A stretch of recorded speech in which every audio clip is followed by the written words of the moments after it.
الحمد لله نحمده ونستعينه ونستغفره ونؤمن به ونتوكل عليه ونعوذ بالله من شرور أنفسنا ومن سيئات أعمالنا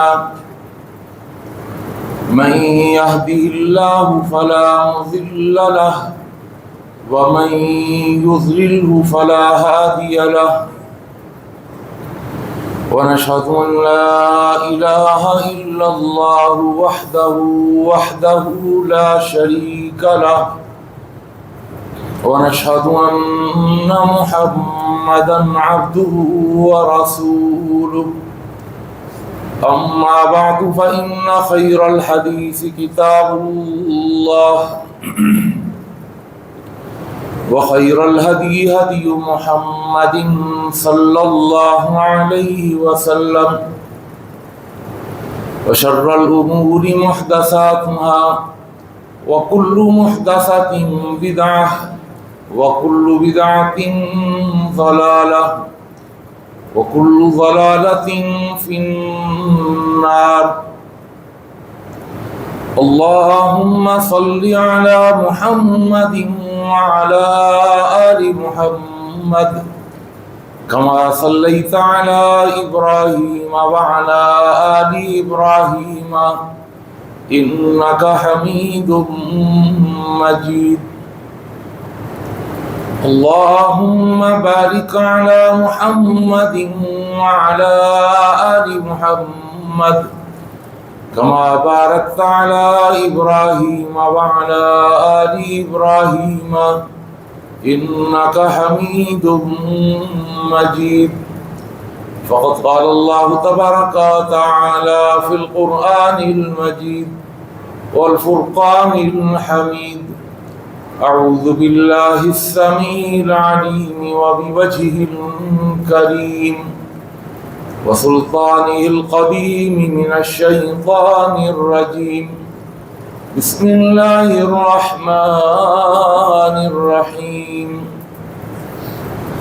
ولا تتمنوا ما فضل الله به بعضكم على بعض للرجال نصيب مما اكتسبوا وللنساء نصيب مما اكتسبن واسألوا الله من فضله إن الله كان بكل شيء عليما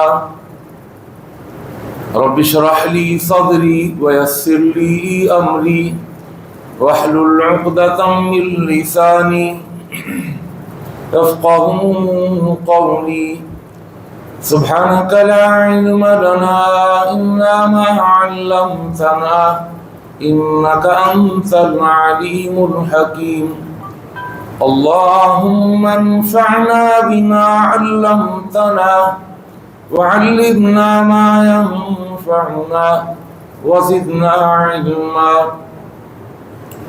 اللهم إنا نعوذ بك من علم لا ينفع ومن قلب لا يخشع ومن نفس لا تشبع ومن دعوة لا تسمع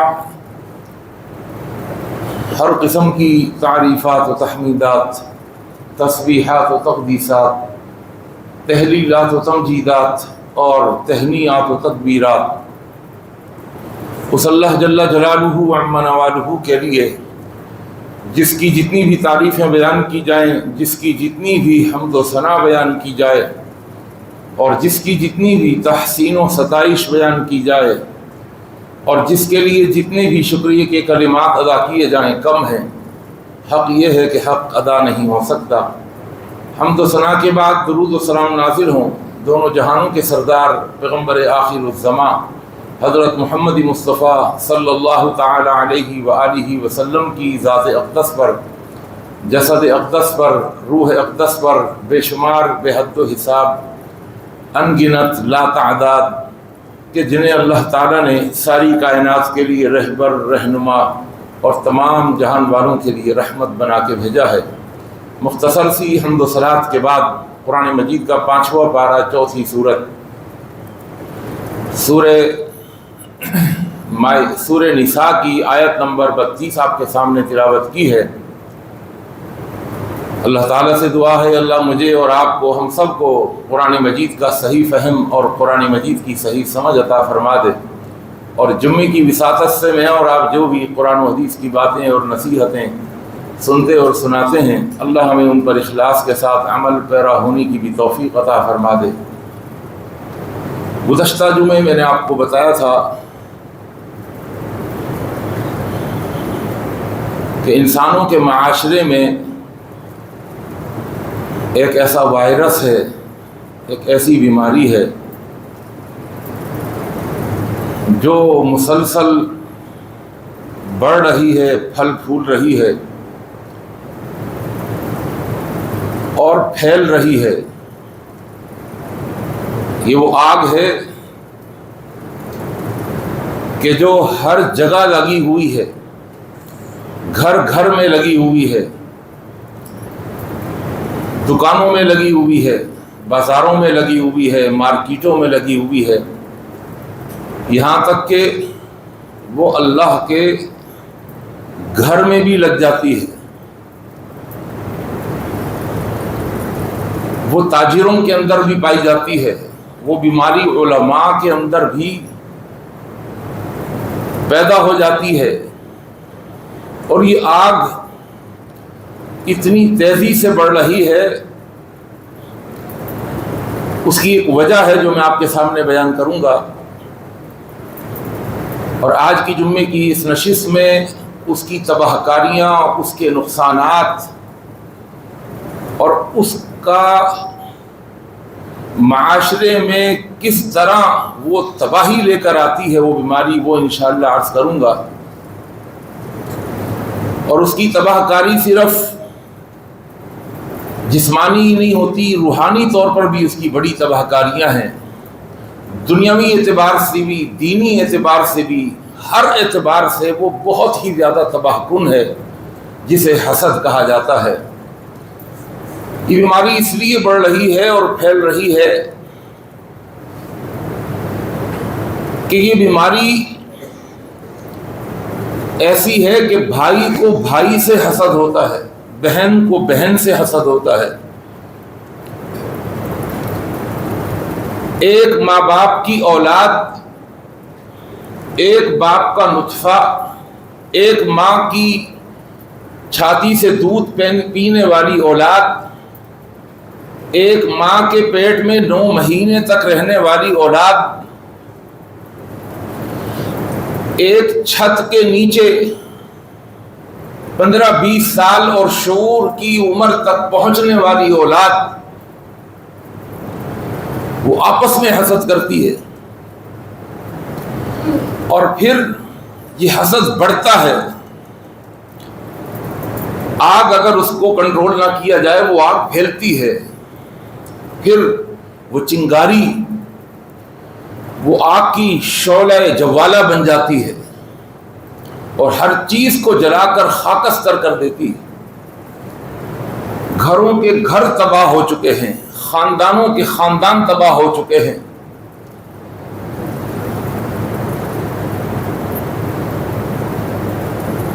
تایاؤں کو، چاچاؤں کو اپنے بھتیجوں سے کہیں حسد، کہیں بھتیجیوں کو اپنے تایاؤں اور چاچاؤں سے حسد، کہیں ماموں کو اور خالوں کو اپنے بھانجوں سے حسد، کہیں بھانجوں اور بھانجیوں کو اپنے ماموں اور خالوں سے حسد۔ پھر یہ حسد آگے اولادوں کی طرف منتقل ہوتا ہے۔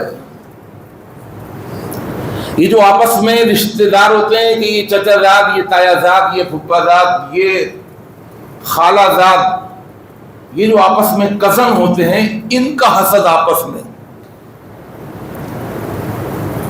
اور یہ حسد پھر نسل در نسل بڑھتا ہی چلا جاتا ہے، ختم ہونے کا نام نہیں لیتا۔ تاجروں کو آپس میں حسد ہوتا ہے، علماء کا حسد ہے، وہ آگے بڑھ گیا، اس میں تو اتنی اہلیت نہیں تھی، وہ کیسے آگے بڑھ گیا؟ اس کے فالوورز اتنے کیسے ہو گئے، وہ اتنی ترقی کیسے کر گیا؟ تو یہ حسد اس وجہ سے بڑھتا چلا جاتا ہے۔ ایک اور چیز حسد کے بڑھنے کی، ایک اور سبب، کہ جب محسود کو حاسد کا پتہ چل جاتا ہے، محسود اسے کہتے ہیں جس سے حسد کیا جائے، اور حسد کرنے والے کو حاسد کہتے ہیں۔ جب محسود کو حاسد کا پتہ چل جاتا ہے تو پھر چونکہ ہر ایکشن کا ایک ری ایکشن ہوتا ہے، تو پھر وہ بھی جواباً وہ بھی حسد کرنے لگ جاتا ہے۔ تم مجھ سے حسد کرتے ہو، پھر وہ بھی حسد کرتا ہے، اور پھر ہوتا یہ ہے کہ ایک ہی وقت میں حاسد بھی ہے، محسود بھی ہے، حسد کرنے والا حاسد بھی اور محسود بھی۔ اور وہ محسود جس سے حسد کیا جا رہا تھا وہ کل تک تو محسود تھا، آج وہ محسود ہونے کے ساتھ ساتھ وہ حاسد بھی بن گیا۔ پہلے ایک طرفہ آگ لگی ہوئی تھی، اب دو طرفہ آگ لگ گئی، اور جب آگ دو طرفہ لگ جائے تو وہ اور زیادہ بھیانک ہو جاتی ہے۔ دیکھیے نا، جب جلنے والی چیز جلانے والی بن جائے تو جلنے میں کتنی شدت پیدا ہو جائے گی۔ اللہ قرآن میں کہتا ہے نا، وقودها الناس والحجارہ، اللہ اکبر۔ اس کا ترجمہ کرتے ہوئے انسان کے رونگٹے کھڑے ہو جاتے ہیں۔ اللہ فرماتا ہے کہ یہ جو قیامت کے دن میدان محشر میں جب جہنم کو لایا جائے گا، تو جب میں اس جہنم میں پھینکوں گا انسانوں کو، تو انسانوں کو ان کے گوشت اور پوست کے ساتھ نہیں، بلکہ وقودها الناس والحجارہ، اللہ جہنم میں جانے والے بدبختوں کو پہلے ایندھن کی شکل دے دے گا۔ ایندھن، ماچس کی تیوی وہ جلانے کے لیے ہوتی ہے، لیکن ایسا نہیں ہے کہ جب وہ جلاتی ہے تو خود نہیں جلتی، وہ جس چیز کو جلاتی ہے اس سے پہلے خود جلتی ہے۔ تو اللہ اکبر، وہ کون سا کیمیکل اور کون سا ایندھن اللہ بنا دے گا جلنے والے کو، کہ وہ جلنے والا، اس نے جلنا تو ہے، وہ جلانے والا بن جائے گا۔ تو گرمی کہاں ہوگی؟ وقودها الناس والحجارہ، جس کا ایندھن لوگ ہوں گے، والحجارہ، اور پتھر ہوں گے۔ پتھر کی آگ بڑی سخت ہوتی ہے، وقودها الناس والحجارہ۔ تو اس لیے یہ آگ حسد کی بڑھتی جا رہی ہے۔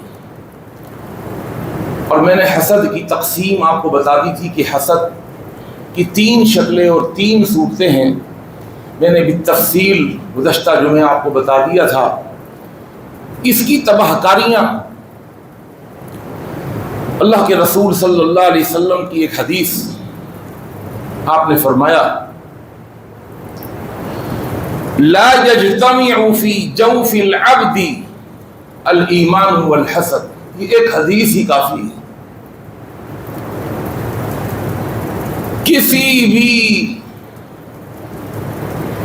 کسی بھی انسان کے دل کے اندر 2 چیزیں جمع نہیں ہو سکتی، الایمان والحسد، کہ اس کے دل میں ایمان بھی ہو اور حسد بھی ہو۔ فرمایا یہ نہیں ہو سکتا۔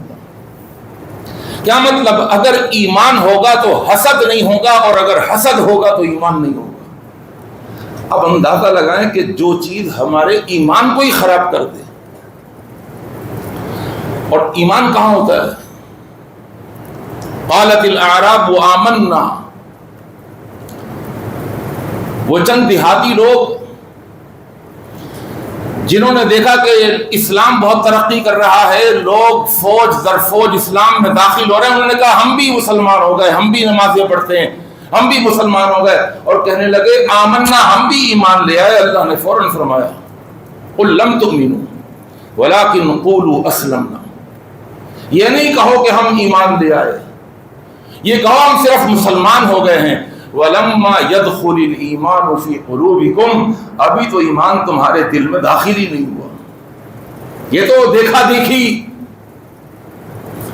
تم ایمان لے کر آ گئے اور تم نے نمازیں پڑھنی شروع کر دی، ایمان تمہارے پاس نہیں آیا ابھی، تو ایمان تو دل میں ہوتا ہے۔ آج ہمارا ایمان ہمارے ظاہری اعضاء میں، ہم نمازیں پڑھتے ہیں سمجھتے ہیں مومن ہیں۔ وَلَمَّا يَدْخُلِ الْإِيمَانُ فِي قُلُوبِكُمْ، اب بتائیے حسد کتنی بھیانک چیز ہے کہ جب وہ ہمارے دل میں آتا ہے تو وہ ایمان نکل جاتا ہے۔ اس لیے کہ اللہ کے پیغمبر صلی اللہ علیہ وسلم نے فرمایا لا یجتمع فی جوف العبد الایمان والحسد، دو چیزیں ایک ہی وقت کے اندر دل میں جمع نہیں ہو سکتی، اگر حسد ہوگا تو ایمان نہیں، اگر ایمان ہوگا تو حسد نہیں۔ دوسری حدیث، یعنی حسد کی تباہ کاری ہے یہ کہ ہمارے ایمان کو تباہ کر دیتا ہے۔ دوسری چیز طبرانی کی روایت ہے، اللہ کے رسول صلی اللہ علیہ وسلم نے فرمایا لا یزال الناس بخیر ما لم یتحاسدوا، لوگ بھلائی میں رہیں گے، معاشرہ بہت ہی اچھا ہوگا، معاشرہ بڑی محبتیں ہوں گی، بڑے اچھے تعلقات ہوں گے، کب تک؟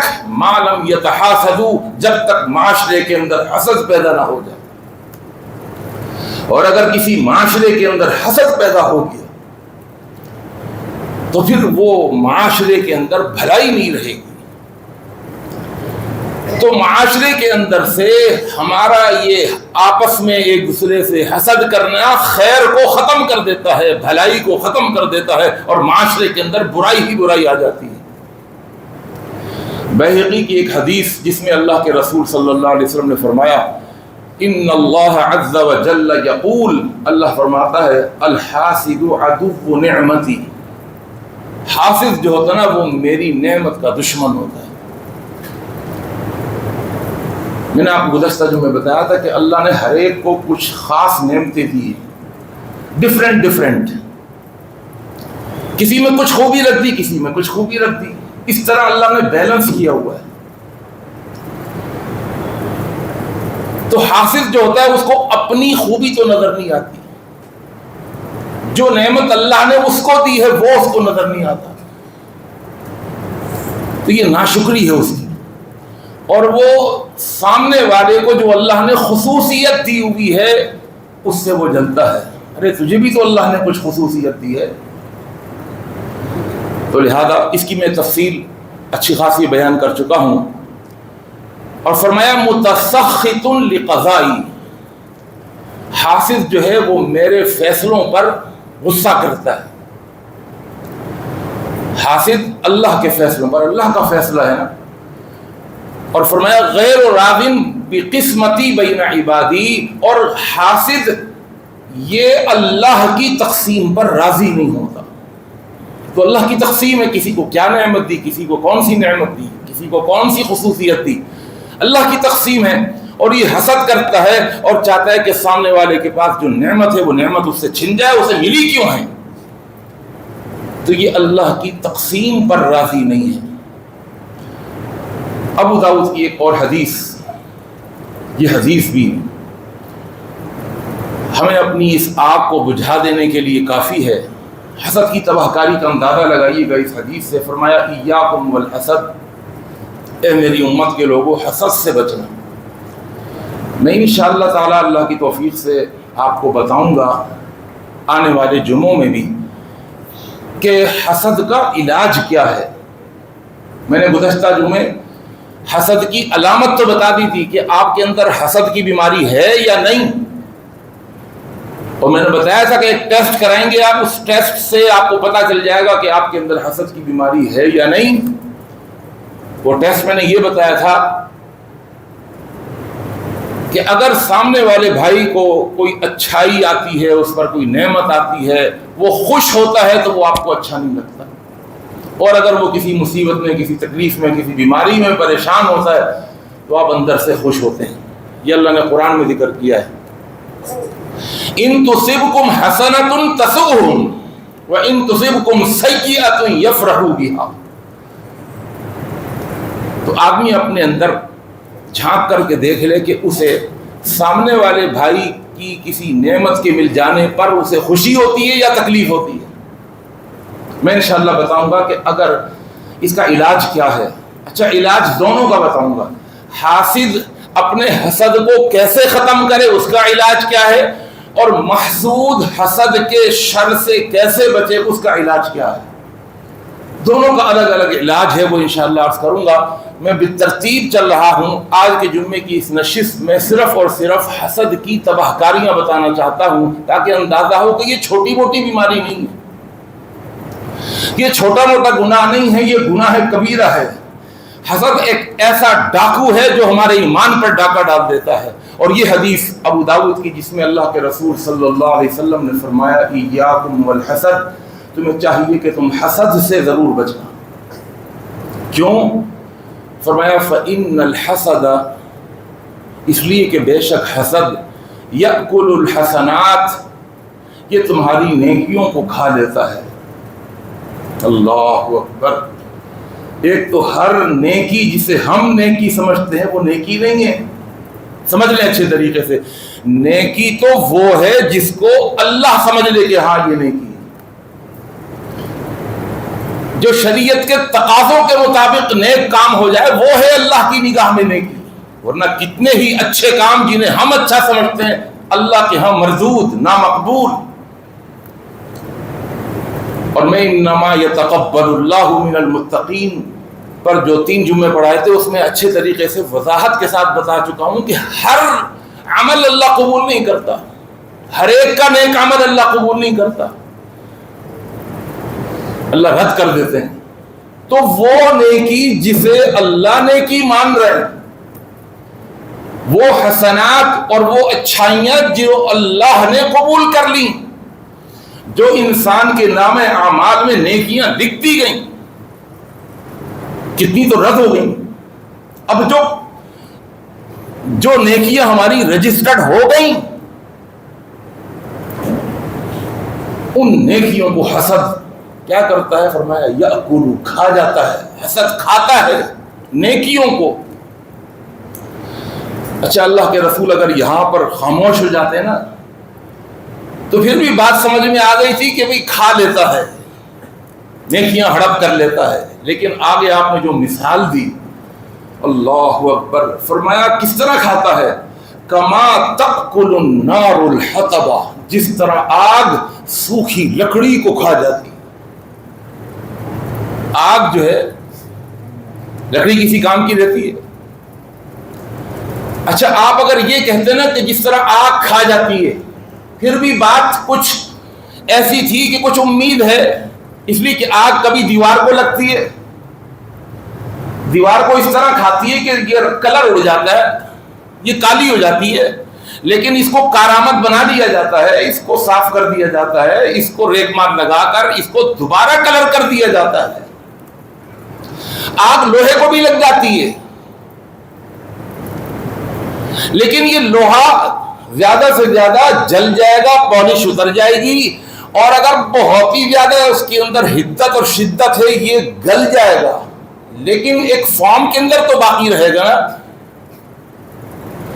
یہ دوبارہ را مٹیریل کے اندر چلا جائے گا، پھر دوبارہ یہ آگ میں جا کر مختلف سانچوں میں ڈھل کر دوبارہ کارآمد ہو سکتا ہے۔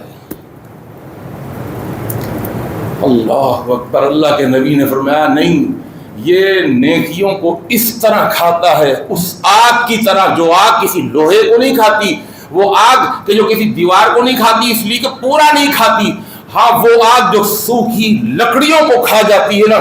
اب اندازہ لگائیں کہ جب وہ آگ سوکھی لکڑی کو کھاتی ہے تو پہلے کوئلہ بنا دیتی ہے، اب اس لکڑی سے کوئی فرنیچر بن سکتا ہے، کوئی کرسی میز بن سکتی ہے؟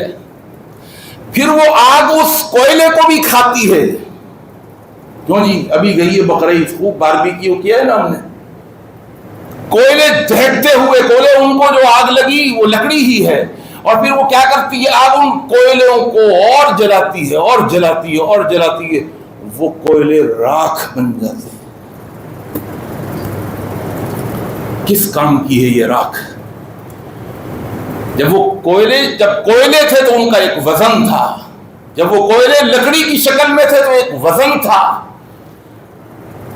اور جب وہ کوئلوں کی شکل اختیار کر گئی لکڑی تو وزن کم، اور جب کوئلہ راکھ کی شکل اختیار کر گیا تو ہوا اڑا دیتی ہے راکھ۔ تو یہ مثال دی اللہ کے رسول صلی اللہ علیہ وسلم نے کہ حسد سے بچنا. ایسا نہ ہو خوب نیکوکار بھی بنے ہوئے ہیں اور خوب اپنے اندر حسد اور بغض بھی پالا ہوا ہے.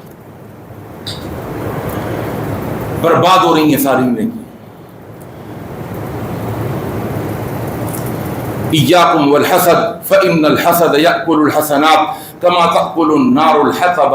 اسی طرح ایک اور حدیث، یہ بھی بڑی اہم حدیث ہے، اس میں بھی اللہ کے رسول صلی اللہ علیہ وسلم نے مثال سے سمجھایا ہے. اصل میں مثال سے بات سمجھ میں آتی ہے، اور یہ حدیث طبرانی میں موجود ہے.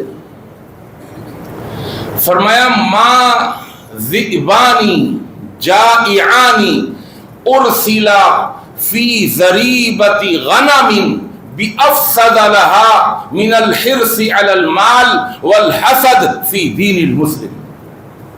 مثال دیکھی کیا مثال دی. فرمایا دو بھیڑیے،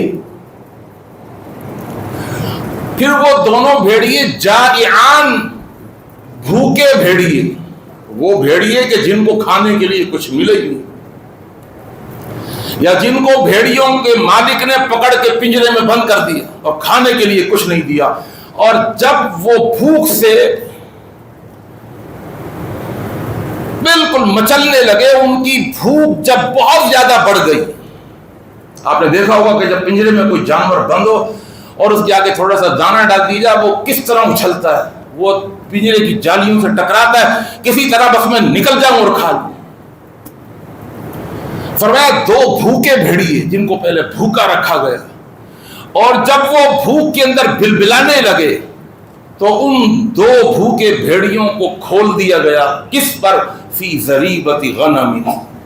ان کے سامنے بکریوں کا ایک ریوڑ، پورا بکریوں کا ریوڑ، اس کے پاس لے جا کر دو بھوکے بھیڑیوں کو کھول دیا گیا. کیا کریں گے؟ اللہ اکبر. فرمایا جتنی یہ تباہی مچائیں گے نا اس ریوڑ کے اندر، اور جتنا اس چیر پھاڑ کے رکھ دیں گے، زخمی کر کے رکھ دیں گے ان بکریوں کے ریوڑ کے اندر بکریوں کو، اور جتنا فساد مچائیں گے اور جتنا نقصان پہنچائیں گے، فرمایا یہ نقصان کم ہے ان دو چیزوں کے مقابلے میں جو دو چیزیں ایک مومن کے دین کے اندر نقصان پہنچا دیتی ہیں. دو چیزیں ان بھیڑیوں سے بھی زیادہ نقصان دہ ثابت ہوتی ہیں. وہ کون سی دو چیزیں؟ بھیڑیے بھی دو اور وہ چیزیں بھی دو. اور وہ دو چیزیں ایسی ہیں کہ جتنے بھیڑیے نقصان نہیں پہنچاتے اور تباہ کاری نہیں کرتے اور فساد نہیں مچاتے، جتنا نقصان اور تباہ کاری دو چیزیں انسان کے دین کے اندر تباہ کاری اور نقصان کو پیدا کر دیتی ہیں. کس کے اندر؟ فی دین المسلم، مسلمان کے دین کے اندر تباہ کاری. فرمایا نمبر 1 الحرص علی المال، مال کی حرص. اللہ تعالی ہم سب کو بچائے اور محفوظ رکھے. حرص کا مطلب یہ ہے کہ ایسی حرص اور ایسی لالچ کہ حلال اور حرام کے فرق کو جو ختم کر دے. جس طرح کہ اللہ کے رسول صلی اللہ علیہ وسلم کی حدیث بخاری کی، قرب قیامت ایک وقت آ جائے گا، انسان کہے گا کہ جو بھی اس کے پاس آ رہا ہے بس وہ آ جائے، امن الحلال ام من الحرام لا یبال المرء.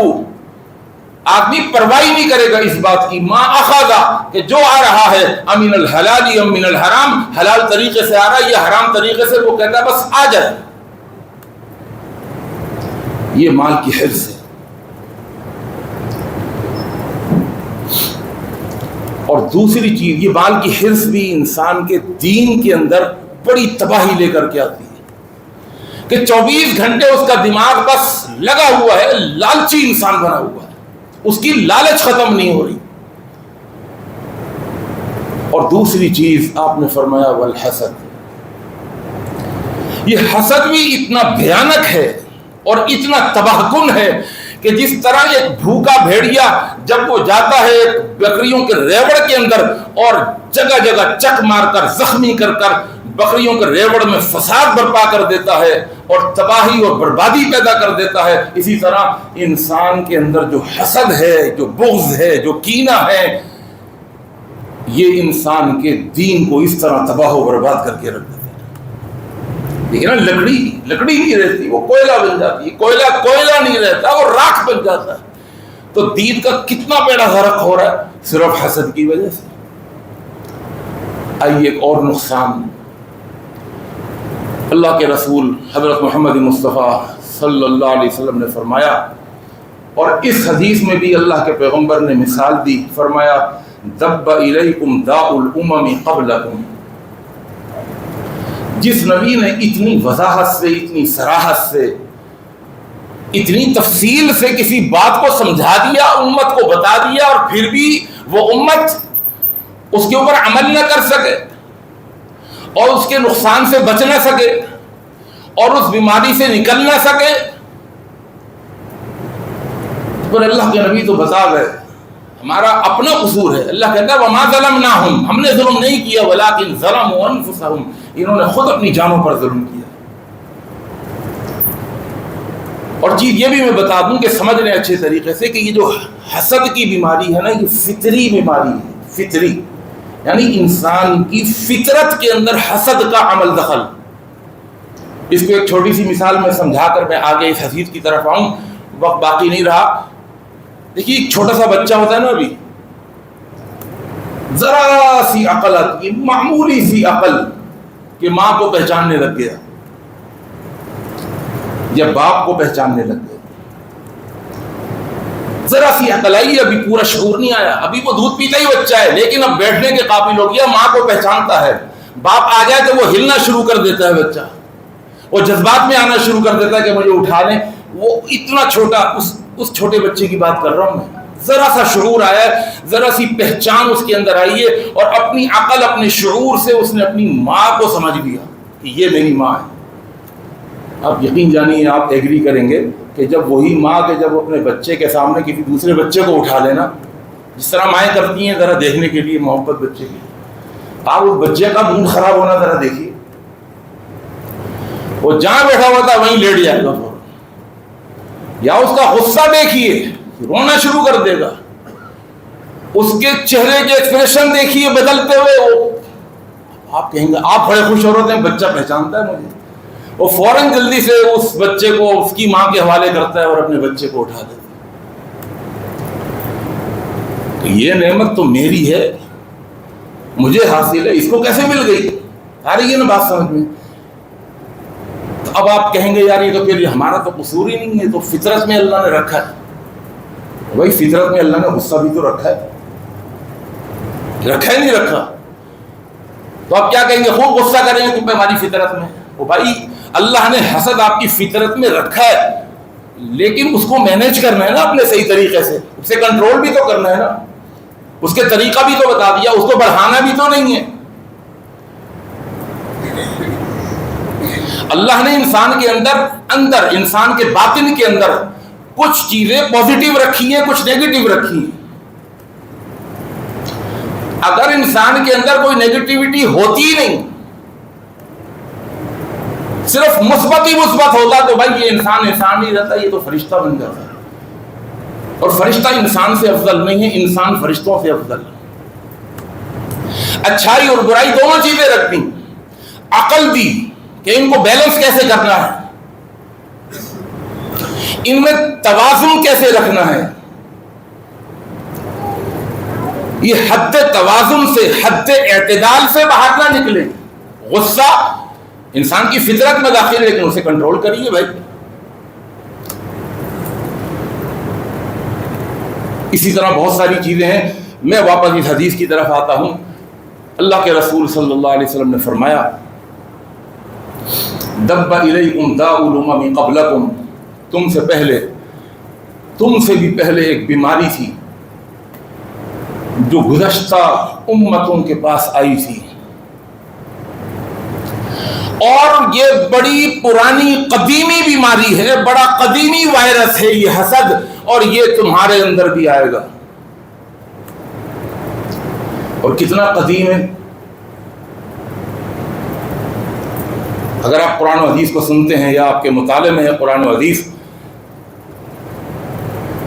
آسمان کے اوپر سب سے پہلا وہ گناہ جو ہوا وہ حسد ہے۔ سب سے پہلا گناہ آسمانوں پر، سب سے پہلا گناہ وہ کیا تھا؟ حسد۔ میں بات کر رہا ہوں شیطان کی۔ ایک نعمت تھی، وہ نعمت کیا تھی؟ اللہ نے خلافت ربانی کا تاج وہ حضرت انسان کے سر پہ سجا دیا تھا۔ وَإِذْ قَالَ رَبُّكَ لِلْمَلَائِكَةِ إِنِّي جَاعِلٌ فِي الْأَرْضِ خلیفہ، اپنا خلیفہ، اپنا جانشین میں زمین پر بنانے والا۔ شیطان نے، واقعہ آپ سنتے ہیں، اللہ نے پھر اس کے سر پہ تاج رکھ کر فرشتوں سے کہا اسجدوا لآدم، جھکو آدم کے آگے۔ شیطان نے کہا اتنی، یہ کل کا سامنا میری آنکھوں کے سامنے جسے بنایا گیا اور جس طرح بنایا گیا میں سب دیکھ رہا تھا۔ اللہ نے، آپ نے تو جبرائیل کو حکم دیا تھا جاؤ مٹی لے کر آؤ، وہ زمین سے مٹی لے کر آئے، اس مٹی کو آپ نے اپنے آگے رکھ کر اس میں پانی ڈالا، میں سب دیکھ رہا تھا، اور پھر اس مٹی کو گارا بنا کر آپ نے آدم بنا دیا، یہ میری آنکھوں کے سامنے مٹی سے بنا ہوا اور میں تو آگ سے بنا ہوا۔ خلقتنی من نار وخلقتہ من طین، خلافت ربانی کا تاج تو مجھے ملنا چاہیے، اس کے پاس کیسے آ گیا؟ یہ نعمت اس سے چھن جائے اور مجھے مل جائے۔ سب سے پہلا گناہ حسد، سب سے پہلا گناہ حسد۔ اور آپ سن کر کے حیران ہوں گے کہ زمین کے اوپر بھی سب سے پہلا قتل جو ہوا وہ حسد کی وجہ سے۔ آدم کے 2 بیٹے حابیل اور قابیل، بھائی کو بھائی سے حسد ہوا، اور اللہ کا قرآن کہتا ہے قال لأقتلنک، وہ حسد اتنا بڑھ گیا اس نے کہا کہ میں قتل کر دوں گا تجھے۔ قال لأقتلنک قال انما يتقبل الله من المتقین لئن بسطت الی یدک ما انا بباسط یدی الیک لأقتلک انی اخاف اللہ رب العالمین، اور پھر قتل کر دیا۔ قابیل نے حابیل کو قتل کر۔ سب سے پہلا گناہ، سب سے پہلا گناہ حضرت انسان کا زمین پر، اور سب سے پہلا قتل وہ حسد کی وجہ سے۔ تو اسی لیے اللہ کے پیغمبر صلی اللہ علیہ وسلم نے فرمایا دب الیکم داء الامم قبلکم، تم سے پہلے ایک بیماری ہے جو امتوں میں سے دوسری امت کے اندر، تیسری امت کے اندر ٹرانسفر ہوتی ہوئی آ رہی ہے، میری امت کے اندر بھی یہ بیماری آ جائے گی، اور فرمایا قرب قیامت تو یہ بیماری بہت بڑھ جائے گی۔ آپ نے فرمایا وہ بیماری کیا ہے؟ الحسد والبغضاء، بغض۔ ملیں گے ایسے جیسے کوئی چاہنے والا کوئی نہیں ہے، اندر اندر گالیاں، اوپر اوپر تالیاں، ایسے مل رہے ہیں جیسے جان چھڑک دیں گے، اور اندر دشمنی، کپٹ، بغض، عداوت بھرا ہوا ہے۔ اللہ کے پیغمبر صلی اللہ علیہ وسلم نے جو یہاں پر جملہ ارشاد فرمایا نا، اور اس کو سمجھ لیجئے، آپ نے فرمایا ہلکا مت لینا اس بیماری کو، ہلکا مت لینا۔ ہی الحالقہ، یہ بیماری یہ اس طرح ہے، اس طرح حلق مونڈ کے رکھ دے گی۔ اور آپ نے فرمایا لا اقول تحلیق الشعر، میں یہ نہیں کہہ رہا کہ اس بیماری سے تمہارے سر کے بال اتر جائیں گے، یہ بیماری تمہارے سر کے بالوں کو مونڈ کے رکھ دے گی، لا اقول، میں یہ نہیں کہہ رہا۔ اللہ کے رسول تو پھر کون سی چیز مونڈ کے رکھ دے گی؟ یہ کیسا اس طرح ہے، کہاں چلتا ہے؟ فرمایا ولیکن تحلیق الدین، یہ دین کو مونڈ کے رکھ دے گا، دین کو۔ یہ وہ اس طرح ہے جو تمہارے دین کو مونڈ کے رکھ دے گا۔ ایک ہوتی کٹائی، چھٹائی، ایک ہوتا مونڈنا، سمجھتے نا ہم اچھے طریقے سے، مونڈنا۔ کیوں جی؟ اس طرح ایک بال بھی چھوڑتا ہے، باقی ایک بال بھی نہیں چھوڑتا، ایک نیکی بھی باقی نہیں بچے گی اگر حسد کے ساتھ چل رہے ہیں۔ اس کو ہلکا لے کر کوئی بات نہیں، ہوتا ہی حسد، اس طرح ایک بال بھی نہیں چھوڑتا، اور دوسری چیز اس طرح کسی کا سر نہیں دیکھتا۔ یہ باتیں میں پہلے بھی بتا چکا ہوں اس طرح کے حوالے سے۔ اس طرح ایسا نہیں ہے کہ وہ کسی امیر آدمی کے سر کے اوپر چلے تو وہ کہہ نہیں یار کام نہیں ہوگا مجھ سے، یہ تو سابقہ وزیر اعظم عمران خان کا سر ہے، اس طرح کہتا ہے تم سابقہ لے کر آ جاؤ، لاحقہ لے کر آ جاؤ، تم پاکستان کا صدر لے کر آ جاؤ، کوئی بھی، میں اس کے سر پہ چلوں گا، ایک بھی بال نہیں چھوڑوں گا۔ وہ نہ عمران خان کے سر سے ڈرتا ہے، نہ کسی مفتی کے سر سے، نہ کسی عالم کے سر سے، وہ کسی سے نہیں ڈرتا اس طرح۔ عالم بھی حسد کرے گا تو وہ یہ نہ سمجھے کہ میں بہت بڑا عالم ہوں، حسد کی بیماری میری نیکیوں کو نہیں کھائے گی، نہیں، اس طرح چلتا ہے تو کسی عالم کے سر کو نہیں دیکھتا۔ دوسری چیز حسد اس طرح کے حوالے سے سمجھ میں آ گئی۔ پہلی چیز، اس طرح ایک بال بھی نہیں چھوڑتا۔ دوسری چیز، اس طرح کسی کا سر دیکھ کے مغرور نہیں ہوتا۔ اور تیسری چیز، اس طرح کے حوالے سے، اس طرح جب بالوں پر چل جائے تو جو بال نیچے گر جاتے ہیں تو آنے واحد میں اتنا بڑا فرق، آنے واحد میں اتنی بڑی تبدیلی کہ وہ بال جو ابھی جب لگے ہوئے تھے اس طرح سے پہلے بڑے ویلیویبل سے، آئینے کے سامنے کھڑے ہو کر کنگا لے کر کبھی ادھر کبھی ادھر، کوئی سڑا ہوا صابن نہانے میں نہیں، بھائی ہم تو صابن نہیں، وہ گیا صابن کا زمانہ، لائف بوائے تو اب نہیں کرتے، ہم تو شیمپو استعمال کرتے ہیں، بڑا قیمتی شیمپو، قسم قسم کے آئل لگا رہے ہیں، ہیئر آئل، بالوں میں چمک ہونی چاہیے نا، شائننگ ہونی چاہیے، بڑی کیئر کی جا رہی ہے، بڑا خیال کیا جا رہا ہے۔ یہی قیمتی بال جیسے ہی اس طرح لگا اور وہ نیچے آ کے گر گئے آپ کے پاؤں کے پاس، نائی کی کرسی کے نیچے، اگر نائی اٹھا کر کے آپ کے ہاتھ میں دے تو ہم لیں گے؟ نہیں یار بھائی پیچھے کرو، ذرا پیچھے کرو۔ ہاتھ سے آدمی اپنے اوپر سے جھاڑتا ہے، ارے کس کے بال؟ تمہارے ہی تو بال ہیں۔ نہیں ابھی تھوڑا گھن کھا رہے ہیں، اپنے بالوں سے گھن، یہ وہی تو بال ہیں بھائی۔ وہ نائی بھی کبھی ہاتھ میں نہیں اٹھائے گا، ادھر سے برش والا ڈنڈا لمبا سا لے کر آتا ہے، وہ بھی آپ کے بالوں کو ایک جگہ جمع کر کے ڈسٹ بین میں ڈال دیتا ہے، ہاتھ بھی نہیں لگا۔ ساری نیکیاں ایسی ڈی ویلیو ہو جائیں گی کہ ان نیکیوں سے گھن آئے گی۔